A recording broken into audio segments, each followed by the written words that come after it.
on retrouve Jérôme Merle devant un coffre-fort. Expliquez-nous un petit peu de quoi il retourne. Oui, en fait, c'est pas un coffre-fort. On va rentrer dans l'accès sécurisé de notre lieu de stockage pour l'archivage.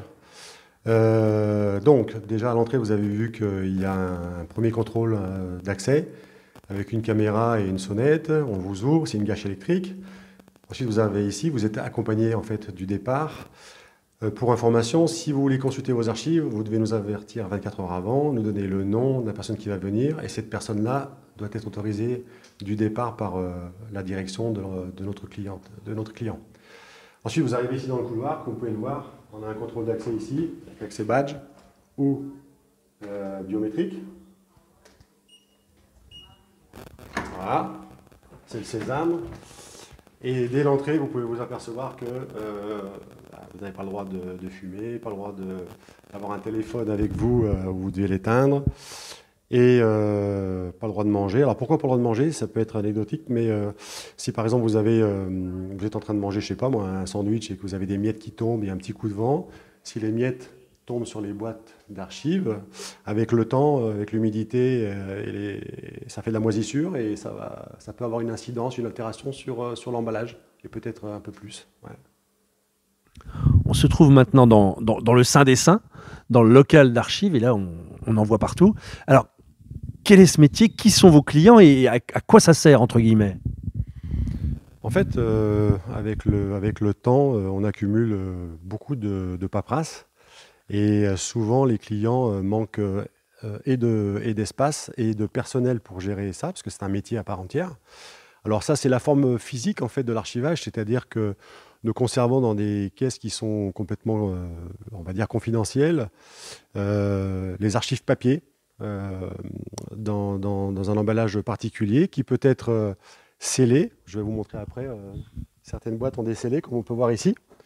C'est-à-dire que les clients mettent ce scellé-là, on prend le numéro d'un scellé qui est unique, et on ne peut pas ouvrir la boîte sans l'accord du client, c'est-à-dire que c'est le client qui ouvre et on remet un CD. Vous voyez aussi qu'on a des codes barres, et à l'emplacement, ici, et sur les archives, ce qui rend complètement confidentiel nos archives. Elles sont placées de manière aléatoire par un software qui est développé par nous-mêmes. On a une filiale à Caen, qui s'appelle Sigest, qui est entièrement AGS.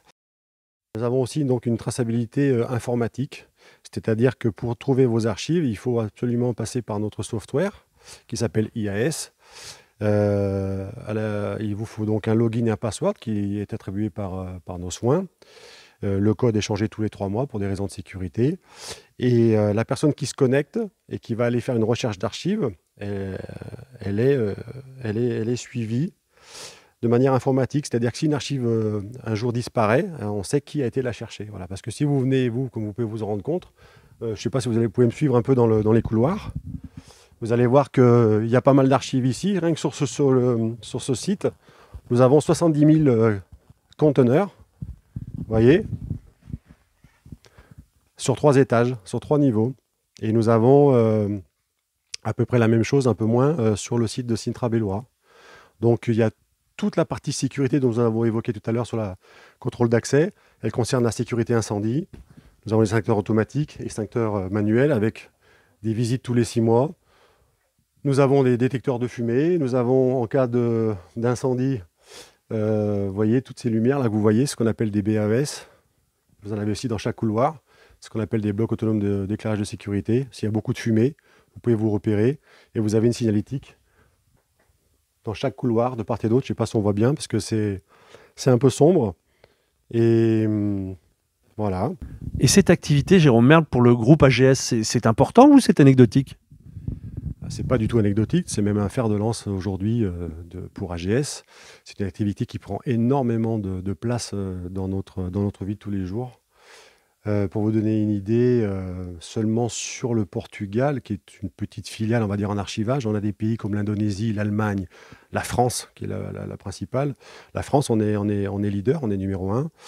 Et en Afrique, on est leader aussi. On a des millions d'archives. Pour parler de l'archive, ce que vous voyez, que je vous explique depuis tout à l'heure, ça concerne l'archive physique. L'archivage, c'est pas que stocker du papier. L'archivage, c'est la numérisation de plus en plus, dématérialisation de tout ce qui est physique. On fait énormément de numérisation. Et nous avons une filiale Arkenum qui est leader dans le monde dans l'archivage patrimonial, j'ai eu la chance, par exemple, petite anecdote, de participer en 2016 à la numérisation de tissus trouvés dans une pyramide dans le nord du Soudan, dans les établissements à Paris, à Champigny. Et Arkenum représente une énorme activité pour nous en archivage patrimonial. En dehors de la numérisation et du stockage, de l'archivage physique, on fait la destruction d'archives. On en fait beaucoup ici au Portugal. On fait du conseil pour les clients qui souhaiteraient conserver leurs archives chez eux, qui ont de l'espace mais qui n'ont pas les moyens ou n'ont pas les connaissances nécessaires pour installer le même racking avec le même niveau de sécurité. Nous faisons aussi de la délégation d'archivistes. Qu'est-ce que c'est la délégation d'archivistes? Vous avez les installations, vous avez les archives, vous avez tout, mais vous n'avez pas le personnel. On peut vous mettre à disposition un archiviste qui travaille chez vous en permanence. Alors ça peut être tous les jours, ça peut être une fois par semaine. La fréquence est établie avec les besoins du client. Voilà. Merci beaucoup Jérôme Merle. Voilà un éclairage sur un métier assez peu connu mais qui tente à prendre beaucoup d'importance dans nos sociétés. La French Radio, Portugal.